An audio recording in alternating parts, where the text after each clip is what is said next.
জাতীয় পার্টি অংশ নিতে পারলে আওয়ামী লীগের এই 18% ভোট জাতীয় পার্টির সাথে গিয়ে যুক্ত হবে?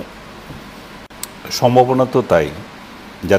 জাতীয় পার্টি যদি নির্বাচনে অংশ নিতে পারে কিংবা 14 দলের অন্য কোনো রাজনৈতিক দল যদি অংশ নেয়, আওয়ামী লীগ দলগতভাবে সিদ্ধান্ত নিয়ে তাদেরকে ভোট দিতে পারে। দলগতভাবে সিদ্ধান্ত নিয়ে ভোটগুলোতে সেখানে যাওয়ার সম্ভাবনা আছে, কিন্তু এই ভোট দেওয়ার পরে ওই প্রার্থী জিতবে কিনা সেটা হচ্ছে বড় প্রশ্ন।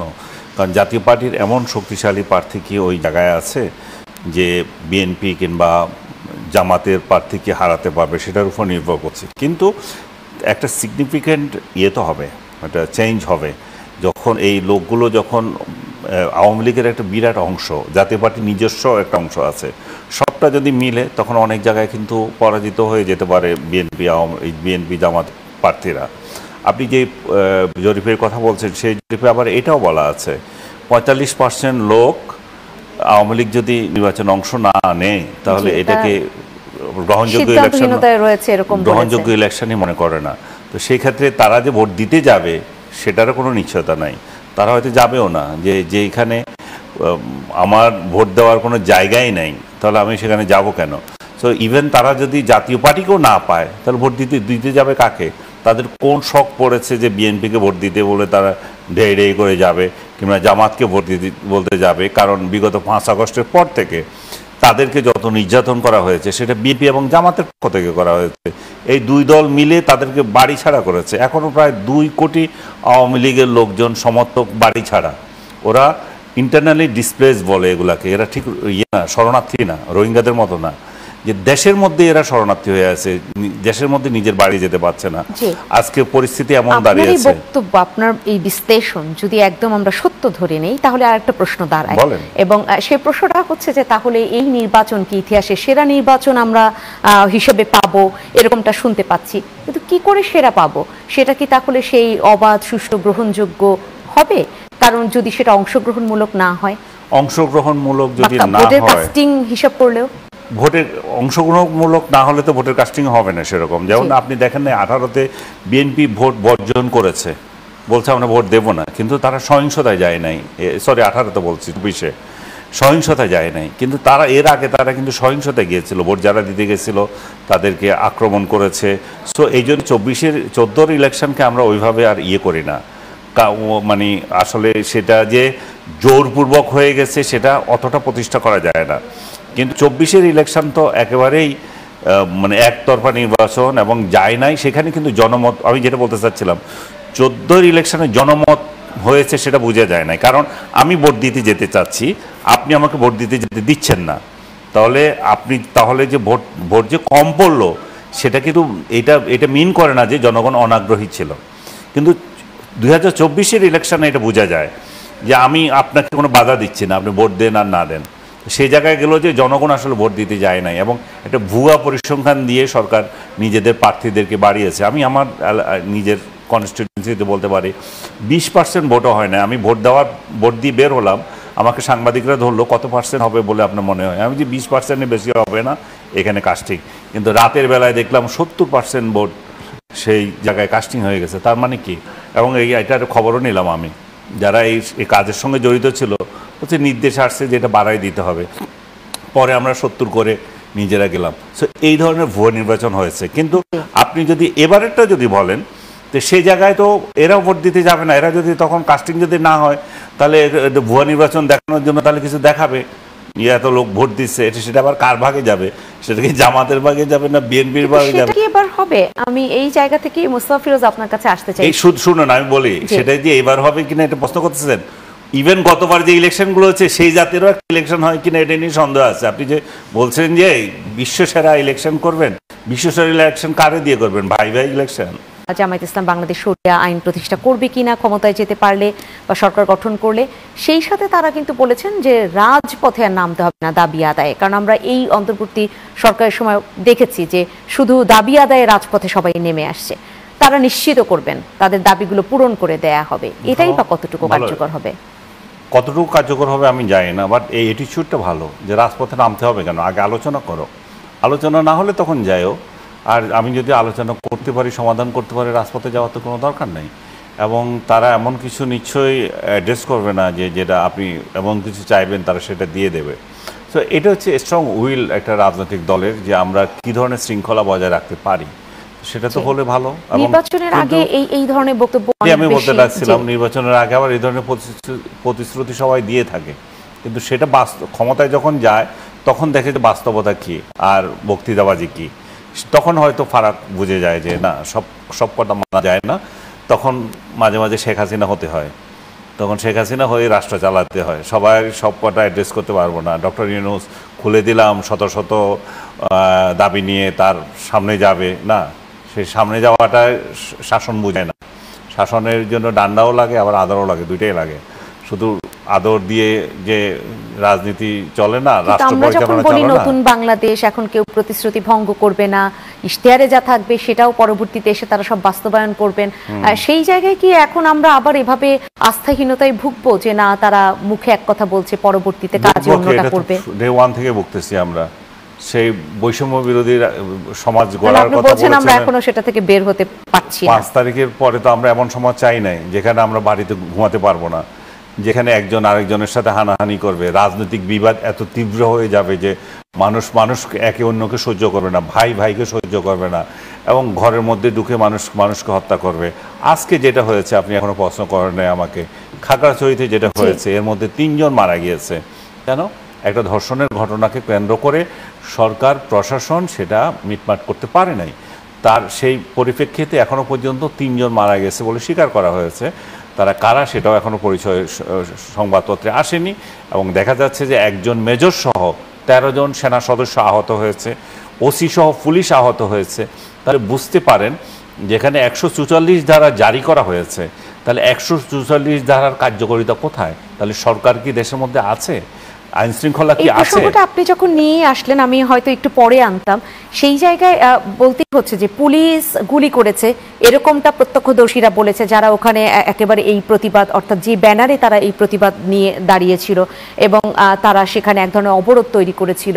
কিন্তু হঠাৎ করে তাদের ভাষ্য হচ্ছে যে হঠাৎ করে 20-25 জন, তাদের মধ্যে আবার মুখোশ পরা লোকও ছিল, তারা এসে রামেসু বাজারে আগুন দেয়া এবং হই হট্টগোল শুরু করার পর যে পুলিশও আবার গুলি করেছে। সেই গুলিতে পাহাড়ি মারা গেছে না বাঙালি মারা গেছে, এটাও খুব বেশি স্পষ্টতা এখন পর্যন্ত মেলেনি। তাহলে এখানে কি অন্য কোনো কিছু রয়েছে, তৃতীয় কোনো পক্ষ কি রয়েছে আমি জানি না। আমি প্রসঙ্গটা তুলেছি এই জন্যই যে দেশের মধ্যে কোনো প্রশাসন কার্যকর নাই, সেটা পুলিশ প্রশাসন বলেন, যেই প্রশাসন বলেন।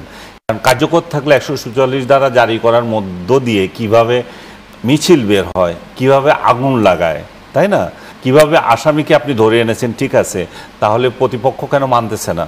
তার মানে এখানে কার্যকর কিছু নাই, যে যার মতো করে চালাচ্ছে। এবং এটাতে একটা আনফর্চুনেট যে যেখানে একটা উত্তপ্ত জায়গা, সেখানে আপনি এটা হ্যান্ডেল করতে হলে সেরকম লোকদের দিয়ে হ্যান্ডেল করতে হবে।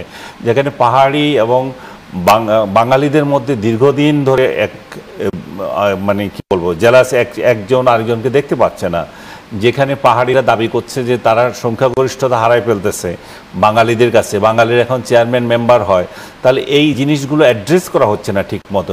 এই অ্যাড্রেস করা না ফলে কি হচ্ছে, সেখানে দিনের পর দিন উত্তেজনা বাড়ছে, এবং এই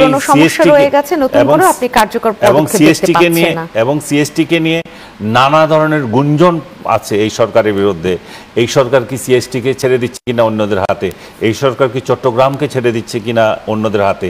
এই ধরনের ল অ্যান্ড অর্ডার যখন ঠিক থাকে না, তখন এই ধরনের গুজবগুলো আরও বেশি কার্যকর হয়। সো তাহলে আমি বলবো যে শুধু সিএসটি না, সারা বাংলাদেশে আজকে ল অ্যান্ড অর্ডারের 12টা বেজে গেছে, যেখানে ওসিরা কিছু করতে পারে না, সন্ত্রাসীরা ঘুরে বেড়ায়। এবং দীপু ভাই এর আগে বলছিলেন যে মোস্তফা ফিরোজ যেটা আগে রেফার করলে, যে বিএনপি এমন কার্যক্রম করছে যেন ওরাই ক্ষমতা আছে। মানুষের কাছে এই ইমপ্রেশন আছে যে বর্তমানে গত 12 মাস ধরে, 12 মাসের শাসনে বিএনপি, 12 মাস কি 14 মাসের শাসনে বিএনপি ক্ষমতা আছে। তো জামাতকে যদি মানুষ ভোট দিয়ে মনে করেন যে নেগেটিভ ভোট যেগুলো থাকবে, যে বিএনপির প্রতি বিতৃষ্ণ হয়ে যেমন লোক দেবে, ক্ষমতায় কতটা আছে আমি আপনার কাছে এই জায়গাটা একটু শুনবো। মোস্তফা ফিরোজ, আপনার কাছে খাগড়াছড়ির বিষয়টা একটু শুনতেই চাই। সেই জায়গায় যেটা আনিস আলমগীর বললেন যে অনেকটা অকার্যকর, প্রশাসন সেরকম পদক্ষেপ নিতে পারেনি, এবং আপনাদের দীর্ঘ বছরের সাংবাদিকতার যে অভিজ্ঞতা, আপনারা অন্য আভাসও বুঝে ফেলেন আমাদের মতো একদম যদি বলি যে জুনিয়র এরকম গণমাধ্যম কর্মীদের আগে। সেক্ষেত্রে আপনার কি মনে হচ্ছে তৃতীয় কোনো পক্ষ এখানে কোনো ধরনের সুযোগ নেওয়ার চেষ্টা করছে? সেখানে তো একটা অসন্তোষ আছে, পাহাড়িদের নানা রকম গ্রুপ আছে, গোষ্ঠী আছে, তারা তো এরকম পরিস্থিতি হলে হবেই। যদি যে কিশোরীটা, এবং এটা আজকে তো 3 দিন আগের ঘটনা, তাই না, এবং তারা তো দাবি জানাচ্ছিল শান্তিপূর্ণভাবেই, তো সাথে সাথে এটা গুরুত্ব দিয়ে এটা সংশ্লিষ্ট সব স্টেক হোল্ডারদের সাথে কথাবার্তা বলার মধ্য দিয়ে যে একটা সলিউশনটা বের করা, সেটা আমার ধারণা যে প্রশাসন, পুলিশ বা যারা ওখানে দায়িত্বে আছে তারা ফেল করছে। ফেল করাতে তো যারা পাহাড়ি তারা তো নিজেরা মনে করে আমরা বঞ্চিত, আমাদের ভূমি চলে যাচ্ছে, আমরা মানে কোণঠাসা হয়ে যাচ্ছি, ফলে তারা একটা রিভোল্ট করছে হয়তো, সেই রিভোল্টের পরিণাম। কিন্তু সেটা তো শুরুতেই এটা গুরুত্ব সহকারে নেওয়া উচিত ছিল, কারণ ওই রকম একটা জায়গায় একটা ধর্ষণের একটা অভিযোগ ওঠা আর অন্য সমতলের মধ্যে অনেক পার্থক্য, কারণ যে উত্তপ্ত জায়গা যেহেতু, সুতরাং এটার গুরুত্ব অনুযায়ী আমার ধারণা যে প্রশাসন অ্যাড্রেস করতে ফেল করছে। ফেল করাতে এখন যে পরিস্থিতিটা বা 3 জন গুলি হবার মতন যে ঘটনাটা, এটা তো নিয়ন্ত্রিতভাবে আসছে, সব তথ্যগুলো আমরা পাচ্ছি না, তাতে অন্য কেউ সুযোগ নিলেও নিতে পারে, কারণ ওখানে তো অনেকগুলো গ্রুপ কাজ করছেই। কিন্তু কথা হলো যে আমি আমার দায়টা আমি অন্য ঘাড়ে চাপাচ্ছি কেন? আমি তো ঠিক মতন দায়িত্বটা পালন করতে পারলাম না। ফিরোজ, আপনার কাছ থেকে আরেকটু শুনতে চাই, আসলে তথ্য কতটা ফিল্ট্রেশনের মধ্য দিয়ে আসছে সেটাও আমরা এখনো নিশ্চিত হতে পারিনি, কিন্তু প্রত্যক্ষদর্শী যারা বলেছে গণমাধ্যমের কাছে, তারা যে বলছে যে মুখোশ পরা লোকজন ওখানে ঢুকে পড়েছে, এবং সেটা আবার পুলিশের উপস্থিতিতে। পুলিশ তো সেটা তাহলে মুখোশ পরা লোকগুলোকে কি আলাদা করে ধরবার চেষ্টা করেছে? তাদের উপস্থিতিতে কি করে এসে তারা বাজারে আগুন দেয়? এই ঘটনাটা কি কোনো ধরনের প্রশ্ন তোলে? এখন আসলে পুলিশ যখন নাকি বড় ধরনের কোনো হয়, মব তৈরি হয়, তখন পুলিশ আসলে এক সাইড লাইনে চলে যায়। ফলে পুলিশের পক্ষে ওই মুখোশধারী হোক বা এমনি মুখোশ ছাড়া হোক, কাউকে কাছে যাওয়া, তাদেরকে অ্যারেস্ট করা, ওই নিয়ন্ত্রণটা নিতে পারে নাই। আর আর্মি, পুলিশ যে কাজটা করে, আর্মি সেটা সাধারণত করে না বা সেটা পারেও না, তারা অভ্যস্ত না। তারা আমি প্রশ্নটা আরেকটু স্পষ্ট করে করতেই চাই, সেটা হচ্ছে আমরা এখানে বাঙালি এবং পাহাড়িদের কথা বলছি। আমি জানতে চাচ্ছি যে ইঙ্গিতটা আসলে আনিস আলমগীর দিলেন, সেদিকে রূপ নিতে পারে। হ্যাঁ, ওরকম কোনো আমরা এর আগে যে আমরা বলতাম যে ওই পাশে কেএনএফ এর কথা, এরকম তো নানান কিছু আমরা আগে শুনেছি, সেরকম একটা রয়েছে কিনা মানে ওই ধরনের একটা ধোয়া উঠতে পারে যে পাহাড়ি কিশোরীকে বাঙালিরা রেপ করছে, সুতরাং একটা বাঙালি বিরোধী একটা মুভ তৈরি হয়েছে, সেই সুযোগ নিয়ে আবার বিভিন্ন পাহাড়ি গোষ্ঠীগুলো ঢুকে গেছে। অস্বাভাবিক কিছু না, পুরো চিত্রটা তো এখনো এতটা কিন্তু পরিষ্কার না। মানে স্টেটমেন্ট আমি গভর্নমেন্টের দেখলাম, দুঃখ প্রকাশ দেখলাম, কিন্তু কিভাবে ঘটলো, কারা করলো, এই বিষয়গুলো কিন্তু বিস্তারিত আসছে না। যতটুকু আসছে তাতে বোঝা যাচ্ছে যে বাঙালি ভার্সেস পাহাড়ি একটা ক্লাশ সেখানে কিন্তু হয়ে গেছে, এবং এটা বিপদজনক এই কারণে যে তাহলে এটা যদি ছড়ায় তাহলে শুধু খাগড়াছড়ি না, আরও 3টে পার্বত্য এলাকা আছে, সেখানেও কিন্তু ছড়ায় যাবে। সুতরাং এটা শুরুতেই আসলে ভুল হয়েছে। সুতরাং ওইদিকে যদি টার্ন করে তাহলে পুরো পার্বত্য এলাকাটা নিয়ন্ত্রণ করা এই মুহূর্তে শুধু মানে আনস্টেবল হয়ে পড়বে, আপনি সেটা মনে করছেন? পুলিশ এবং সামরিক বাহিনীর পক্ষে এটা ট্যাকেল করাটা কিন্তু যথেষ্ট কষ্টকর, কারণ অনেকগুলো গোষ্ঠী কিন্তু ওই পার থেকেও চলে আসতেছে। হ্যাঁ, অস্থিতিশীল একটা পরিবেশ অনেকেই নেবে, কারণ এরা এখন কিন্তু অনেক পাহাড়ি গোষ্ঠী আগে যেমন বিচ্ছিন্ন ছিল, এখন কিন্তু তারা বিচ্ছিন্ন না, তাদের প্রতিবেশী দেশেরও ওই গোষ্ঠীগুলির সাথে তাদের একটা সংযোগ আছে। ফলে এটা কিন্তু একটা বড় একটা বিপদ ঘটতে পারে। তবে হয়তো এখনো পরিস্থিতি আমি বলবো না যে নিয়ন্ত্রণের বাইরে আছে, আসলে তথ্য যত আসবে তত বেশি স্পষ্ট হওয়া যাবে। কিন্তু এমন একটা সময় আমরা আলোচনা করছি যখন জাতিসংঘের মানবাধিকার হাই কমিশনকে আমরা 3 বছরের জন্য কাজ করবার সুযোগ করে দিয়েছি, সেটাও আমরা জানতে পারলাম। জাতিসংঘের সাধারণ পরিষদের 80তম যে অধিবেশন, সেই ভাষণে আনিস আলমগীর, সেখান থেকে একটু আমি এই ভাষণের জায়গাটাতেও শুনতে চাই। ভাষণের ব্যাপারে যে সমস্ত রাজনীতিবিদ সফর সঙ্গী হয়েছেন, বিশেষ করে 6 জন, একজন ওখান থেকে যুক্ত হয়েছেন জামাতের, বাকি 5 জন দেশ থেকে গিয়েছেন, তারা ভূয়সী প্রশংসা করেছেন। এবং মির্জা ফখরুল ইসলাম আলমগীর বিএনপির, উনি বলেছেন যে তিনি অনেকটা শহীদ প্রেসিডেন্ট জিয়াউর রহমানের একটা ছায়াও খুঁজে পেয়েছেন প্রফেসর ডক্টর ইউনূসের মধ্যে। এই ভাষণটা রাজনীতিতে অনেক বেশি প্রভাব ফেলেছে কয়দিনে, এটাও ছোট্ট করে শুনতে চাই। এটা তো আসলে ওনার ভাষণ নিয়ে না, শুধু ওভারঅল ডক্টর ইউনূসের প্রশংসা করেছেন এরা বিএনপি এবং জামাতের নেতারা। তো ওনারা দেখেছেন যে বিশ্ব দরবারে ওনাদেরকে নিয়ে গিয়েছেন, সেখানে ডক্টর ইউনূসের যেটুকু গ্রহণযোগ্যতা ওনারা দেখেছেন, ওনার কর্মকাণ্ড দেখেছেন, তাতে ওনারা মুগ্ধ হয়েছেন। এত ভালো বাংলাদেশের একজন রাজনীতিবিদ, বাংলাদেশের রাজনীতিবিদদের সরকার প্রধান নিয়ে গিয়েছেন, এটা তো সত্যিকার অর্থে এটা তো কিন্তু বাংলাদেশের ইতিহাসে এটা নাই, ঘটেনি আগে কখনো। ঘটেনি। রাজনৈতিক দলের নেতাদেরকে এভাবে সরকার প্রধান থেকে নিয়ে যাওয়া হয় না বেশি। কিন্তু এরা যেহেতু নিজেরাই মনে করে যেটা আমাদের সরকার, তো আমাদের সরকারের সাথে আমরা গিয়েছি, সেটা আবার যদি ভিন্ন ব্যাখ্যা দিতে হয় তাহলে ঠিকই আছে, আপনাদের সরকারের সাথে আপনারা গেছেন, এটা তো নতুন কিছু না।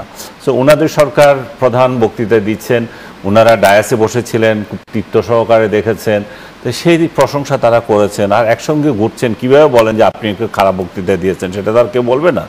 কিন্তু যেটা সিগনিফিকেন্ট বিষয়, যেটা এখন সোশ্যাল মিডিয়ায় খুব আলোচনা হচ্ছে, যে মির্জা ফখরুল যেটা বললেন যে ওনার মধ্যে উনি জিয়াউর রহমানের দেখতে চান, কণ্ঠ খুঁজে পান, জিয়াউর রহমানের প্রতিচ্ছবি দেখতে পান, এগুলো নিয়ে খুব মজা হচ্ছে।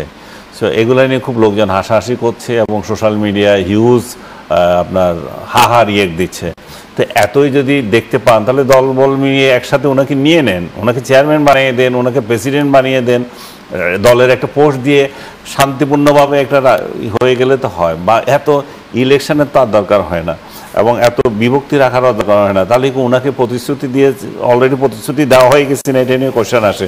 রাষ্ট্রপতি করার কোনো প্রতিশ্রুতি দেওয়া হয়ে গেছে কিনা, তাকে দলে নিয়ে নিতে হবে কেন, এমন হিসাবই বা আমরা কেন ভাই? এক জিয়া লোকান্তরে আমরা আরেকটা জিয়া পাচ্ছি, এই জিয়া আপনি অবহেলা করে অবহেলায় ফেলে দেবেন কেন? আপনার জিয়া, আপনার এটার একটা রাজনৈতিক দলের ওনাদের প্রধান নেতা, যারা আদর্শ নিয়ে তারা রাজনীতি করে, সেই আদর্শের রাজনীতি যে প্রতিচ্ছবি যখন খুঁজে পেয়েছে, তাকে তো হেলায় ফেলায় ফেলে দেওয়া ঠিক হবে না। উনি সেই দলেই ভিড়বেন কেন, এমন প্রশ্ন তো ওঠে। কেন ভিড়বেন না? উনি তো একটা জাতীয়তাবাদী চেতনার মানুষ। উনি তো এমন না যে রাজনৈতিক চেতনা ওনার থেকে দূরে আছে। উনি তো স্বৈরাচারের বিরুদ্ধে আছেন, স্বৈরাচার তো নাই। আর উনি যদি জয়েনও করতে হয় রাজনীতিতে তাহলে, এবং ওনাকে যদি জোর করা হয় তাহলে কোথায় যাবেন উনি তো জামাত কিংবা এখানেই যাবেন। তো এরা যদি সরকার গঠন করতে পারে, তাহলে ওনাকে যদি রাষ্ট্রপতি করে তাহলে তো সমস্যা কোথায়? উনি তো রাজনীতিতে থাকুক, ইভেন আজীবনও রাখতে পারেন ওনাকে, যে আজীবন রাষ্ট্রপতি হিসেবে আপনাকে আমরা দিলাম, যে কদিন থাকেন সেই কদিন আপনারা থাকেন, এই আইন করেও নিতে পারেন কেন? কারণ এগুলোর কোনো বাধা নাই। এখন যেভাবে সমস্যা নয়, এখানে যেখানে এখন যেভাবে সংবিধান অনুযায়ী তো হচ্ছে না কিছু, সংবিধান অনুযায়ী এখন যা ইচ্ছা তা করতে পারেন। আমি দল হিসেবে এরকম কোনো ইঙ্গিত আপনি পেয়েছেন কিনা? আমি পার্সোনালি মনে করি না যে বিএনপি এটা গ্রহণ করা উচিত। বিএনপি আসলে এমন একটা প্রাচীন একটা রাজনৈতিক দল, জিয়াউর রহমান আদর্শ নিয়ে তারা প্রতিষ্ঠিত, দীর্ঘদিন তারা রাজপথে আছে, দীর্ঘদিন তারা সংগ্রাম করছে, তাদের জন্মবৃত্তান্ত যাই হোক, বাট তারা জনগণের দল হয়ে গেছে, এখন জনগণের জন্য সংগ্রাম করে এবং বাংলাদেশের রাজনীতিতে একটা বড় শক্তি। তারা কেন ডক্টর ইউনূসকে এই এত সার্টিফিকেট দেবে যে জিয়াউর রহমানের মতো মনে হয়? তার মানে কি ডক্টর ইউনূস যে সমস্ত অপকর্ম ডক্টর ইউনূসের খাতায় জমতেছে, তাহলে এটা কি জিয়াউর রহমানের খাতায় জমবে? বা বিএনপি কি এই লায়াবিলিটি নেবে যে উনি কেন ওনাকে কেন তাদের প্রতিচ্ছবি মনে হবে? ডক্টর আলম আপনার ফখরুল ইসলাম আলমগীর যখন এই কথাটা বললেন, অনেকে কিন্তু হাসাহাসি করছে, ওনার নিন্দা করছে। আসলে এই ভদ্রলোক অনেক সুন্দর কথা বলেন, সোবার, ওনাকে আমার ব্যক্তিগতভাবে আমি খুবই পছন্দ করি। কিন্তু ওনার রাজনৈতিক দূরদর্শী, দেখেন বিএনপি লোকজন শুনলে হয়তো আমাকে মন্দ কথা বলবে, আপনি ওনার থেকে বেশি বুঝেন না। ওনার রাজনৈতিক দূরদর্শিতার কিছু অভাব দেখতে পাই আমি। এটা কেন হচ্ছে জানি না, আমি বয়সের কারণে কিনা। আপনি আসলে ব্যক্তিগতভাবে মনে করতে পারেন, কিন্তু প্রশ্নটা দ্বারা আমি একটু মোস্তাফিজ, না আমি শেষ করে দিচ্ছি আপনাকে, কেন এটা দূরদর্শিতার মনে হয়। দেখেন 5 আগস্টের পর ওনারা বললেন যে আওয়ামী লীগকে ওনারা নিষিদ্ধ করতে চান না। তখন বাংলাদেশের মুক্তিযুদ্ধের সপক্ষে শক্তি একটা আশ্বস্ত হলো। শেখ হাসিনা মুক্তিযুদ্ধকে কেন্দ্র করে তার রাজনীতি করেছে। বাংলাদেশে আরেকটা মুক্তিযুদ্ধের দল আছে, এখানে আরেকজন শহীদ প্রেসিডেন্ট আছেন এবং উনি মুক্তিযুদ্ধের ঘোষক বলে তার দল দাবি করে। তো এরকম একটা রাজনৈতিক দল তারা তো মুক্তিযুদ্ধকে আফোল্ড করবে তাহলে। কিন্তু দেখা যাচ্ছে যে 5 আগস্টের পর থেকে আজ পর্যন্ত মুক্তিযুদ্ধকে আফোল্ড করার কোনো একটা কার্যক্রম তাদের মধ্যে ছিল না। সেই বঙ্গবন্ধুকে অত্যাচার করা, মুক্তিযুদ্ধের ইতিহাস বিকৃত করা, 32 নম্বর ভাঙা, সব কিছুতে কিন্তু তাদের সাই ছিল। সর্বশেষ যেটা ছিল, আওয়ামী লীগকে আমরা নিষিদ্ধ করা চাই না, ইটস ওকে, আওয়ামী লীগকে চান না, তাহলে একটা ইনক্লুসিভ সোসাইটি আমাদের এখানে থাকুক। সবগুলো মিলে আপনারা এমন একটা তৈরি করেন যে ধরনের ইলেকশন অতীত হয়েছিল সেটা না হয় আমরা নতুন একটা বাংলাদেশ দিই, এবং আমরা বিএনপির উপর একটা ভরসা করি, যেটা আওয়ামী লীগের উপর আমাদের ভরসা নষ্ট হয়ে গেছে 15 বছরে তাদের শাসন থেকে। কিন্তু হঠাৎ করে কি করলো, তারা সেটা থেকে সরে এসে এই মির্জা ফখরুল ইসলাম যখন আওয়ামী লীগকে নিষিদ্ধ করলো, তখন উনি বল পাল্টিয়ে বললেন যে আমরাও চেয়েছিলাম আওয়ামী লীগকে নিষিদ্ধ করাটা। তো কি দাঁড়ালো, যে লোকগুলো আপনাদের উপর ভরসা পাওয়ার শুরু করছিল তাদেরকে আপনি আবার হতাশ করলেন। আপনি মুক্তিযুদ্ধের পক্ষে কথা বলেন, মুক্তিযুদ্ধের সপক্ষের কথা বলেন, কিন্তু মুক্তিযুদ্ধের কোনো কার্যক্রম আপনি করেন না।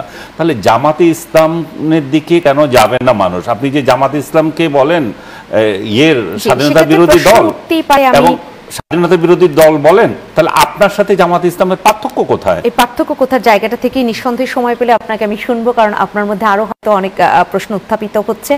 আমি মোস্তফা ফিরোজ আপনাকেও এই জায়গাটাই শুনতে চাই। মির্জা ফখরুল ইসলাম আলমগীর এই কথাটা যে বলেছেন, বিএনপি তো বলেনি যে এটা তাদের দলীয় বক্তব্য, তিনি ব্যক্তিগতভাবে বললেন কিনা, তার এমন ছায়া তিনি একা খুঁজে পেলেন কিনা, সেটাও তো একটু খতিয়ে দেখবার বিষয় রয়েছে। এটা তো তার ব্যক্তিগত একটা অনুভূতি, এটা দলের সিদ্ধান্ত না, এটা একটা কমপ্লিমেন্ট দেয়া। যে বক্তৃতাটা সবচেয়ে বড় কথা হলো যে এই অধিবেশন, এই সফরে সবচেয়ে খুশি হচ্ছে বিএনপি, কারণ নির্বাচনের কথাটা তিনি বলেছেন। হ্যাঁ, তো নির্বাচনের কথা বলাতে যেটা বিএনপির মধ্যে কিছুদিন আগে পর্যন্ত সংশয় ছিল যে নির্বাচনটা কি হবে কি হবে না, আবার পিছিয়ে যায় কিনা, পিয়ার টিয়ার এসব ইস্যুতে, তো এটা দৃঢ়তা দেখাচ্ছেন বারবার, এবং জাতিসংঘের মতন ফোরামেও যখন বলছে তখন বিএনপি খুব আশ্বস্ত হয়েছে, এবং এই কারণে মির্জা ফখরুল ইসলাম আলমগীর খুশি, দল খুশি। সেই কারণেই একটা কমপ্লিমেন্ট হিসেবে তিনি দিচ্ছেন। মির্জা ফখরুল ইসলাম আলমগীর বিএনপির নীতি নির্ধারক, কিন্তু অন্যতম প্রধান নীতি নির্ধারক নন। ফলে এইটা উনি জাস্ট একটা সৌজন্যতা, আমি মনে করি এটা সৌজন্যতা, এর বেশি কিছু না। তবে রাজনীতিতে তো একটা গুঞ্জন আছেই যে বিএনপি চায় যে ডক্টর ইউনূস রাষ্ট্রপতি হিসেবে থাকুক, কিন্তু ডক্টর ইউনূস থাকবেন কিনা, কারণ এখনকার রাষ্ট্রপতিদের যেই ক্ষমতা, সেই স্ট্যাটাস নিয়ে উনি চান না। তো ক্ষমতা সহ আবার দেয়া, সেটাও বিএনপির জন্য খুবই ডিফিকাল্ট একটা পরিস্থিতি। সুতরাং আমি মনে করি যে এখানে মির্জা ফখরুল ইসলাম আলমগীর যেটা উদ্দেশ্য করে বলেছেন ডক্টর ইউনূসকে, এটা একান্তই সৌজন্যতা এবং একটা কমপ্লিমেন্ট দিয়েছেন। এমনকি আমি দেখলাম যে জামাতকেও কিন্তু কোনো কোনো ক্ষেত্রে আলোচনায় বলছে যে না, ফিরোজ একজন দায়িত্বশীল রাজনীতিবিদ শুধুমাত্র প্রশংসনীয় একটি বক্তব্য দেয়া বা একটি মন্তব্য করার স্বার্থে এরকম মিলিয়ে ফেলতে পারেন কিনা, বা অসুবিধা তো নেই, কারণ ডক্টর ইউনূস তো কোনো রাজনৈতিক ব্যক্তি না, কোনো দলের তো না। সুতরাং তাকে করলে যদি তিনি আরও বেশি বিএনপির প্রতি সদয় থাকেন, পক্ষে থাকেন, সেটা তো এটা তো রাজনীতি তো একটা কৌশল গেম, যে প্রশংসা করে যদি আমার পক্ষে রাখতে পারি, এটা তো ভালো। যে বললাম তো, ওখানে ডক্টর ইউনূসের এখনকার প্রতিটা বক্তব্য, প্রতিটা প্রতিনিধি দলে বারবার তিনি বলছেন যে নির্বাচন, এটাই জানতে চাচ্ছে যে এটা কোনো কৌশল কিনা। এটা কৌশল, অন্য কোনো কারণ নাই। কারণ এটা যদি এরকম এত বড় ঘোষণা বা সিদ্ধান্ত, এটা মির্জা ফখরুল দিতে পারে না, এটা একমাত্র আছে ক্ষমতা তারেক রহমানের। ফলে উনি যেটা করছেন এটা কমপ্লিমেন্ট। আমি ওই আমেরিকায় দেখলাম যে জামাতকেও তিনি কমপ্লিমেন্ট দিয়েছেন, বলছেন যে তারা ডেডিকেটেড, তাদের ফান্ড আছে, তারা খুব ডিসিপ্লিন পার্টি, এই কথাও কিন্তু তিনি বলেছেন। সুতরাং ওই সমালোচনাও আছে যে না, তার মানে এই না যে তারা ক্ষমতা আসতে পারবে, কিন্তু আবার প্রশংসাও আছে। তাই এই টোটাল সফরটার মধ্যে যে টিম, তো কি আসলে কোনো কৌশল নাকি সেটা আসলে এক ধরনের সহিষ্ণুতার ইঙ্গিত মিলাতে? এটা সহিষ্ণুতা, যেহেতু নির্বাচন ওখান থেকে তো ডাক্তার তাহেরও বলছে যে জামাতও ফেব্রুয়ারিতে নির্বাচনের জন্য পূর্ণ প্রস্তুতি নিচ্ছে। তো ফলে দেখবেন যে এই আন্দোলন তারা যেটা ঘোষণা করছে, এটা আন্দোলনটা তীব্রতা পাবে না। আর এটা আন্দোলনের জন্য না, এটা হলো জোট গঠন করা এবং একটা চাপ তৈরি করে নির্বাচনের একটা ফায়দাটা তোলা, এছাড়া অন্য কোনো কিছু না।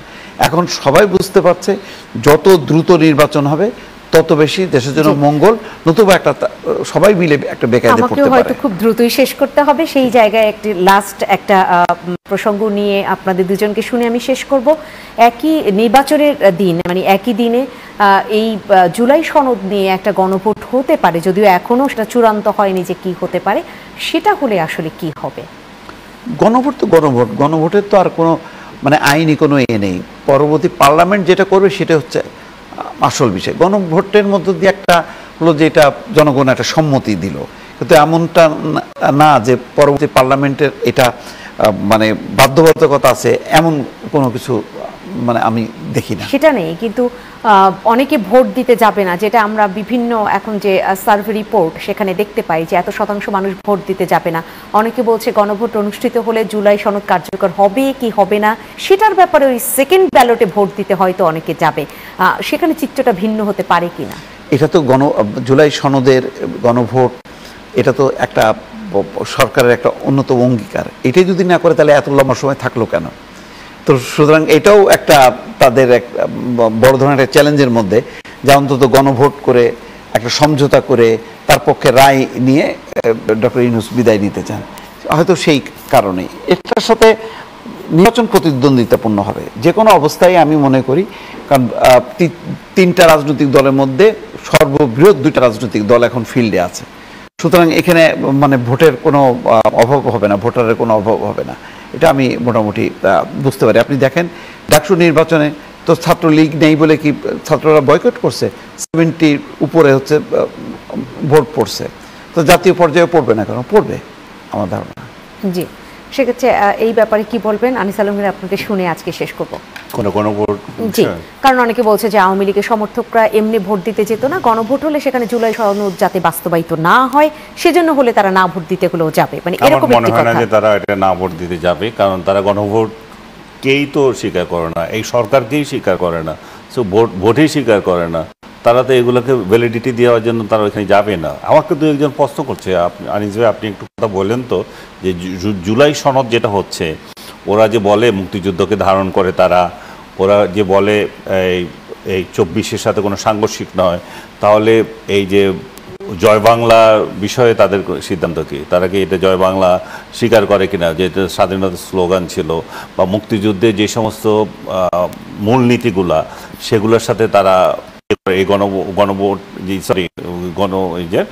সনদ যেটা বলতেছে এই জুলাই সনদ, স্লোগান তো এখন আর জয় বাংলাকে ধরা হয় না, তাহলে সেটা নিয়ে কি তাদের কোনো মাথা না ব্যথা এটা আছে? তাদের আর কি, তাদেরই হচ্ছে যে তার মানে হচ্ছে যে মুক্তিযুদ্ধকে ধারণ করে ওরা কিভাবে বুঝবো আমরা। তো যাই হোক, যে বিষয়টা হচ্ছে যে গণভোটের প্রশ্নে আমার ব্যক্তিগত ধারণা, গণভোট দিতে আওয়ামী লীগের লোকেরা যাবে না, এটা গণভোটের জন্য তারা আর যাবে কোথা থেকে? তারা তো বেরই হতে পারে না, তারা ভোট দিতে যাবে কি করে? তারা তো ডিসপ্লেস বলতেছে, আপনি তার এলাকায় তো সে যেতে পারে না, তো ভোট কীভাবে দেবে? সো তারা যদি হিসাব করে যে এই লোকগুলো ভোট দেবে, এই লোকগুলো ভোট দিতে যাবে, এই লোকগুলো উৎসবে মাতবে, বিএনপি আওয়ামী লীগ না থাকলে কি হবে, এটা কমপ্লিট রং ধারণা, এটা ভোটই দিতে যাবে না। এবং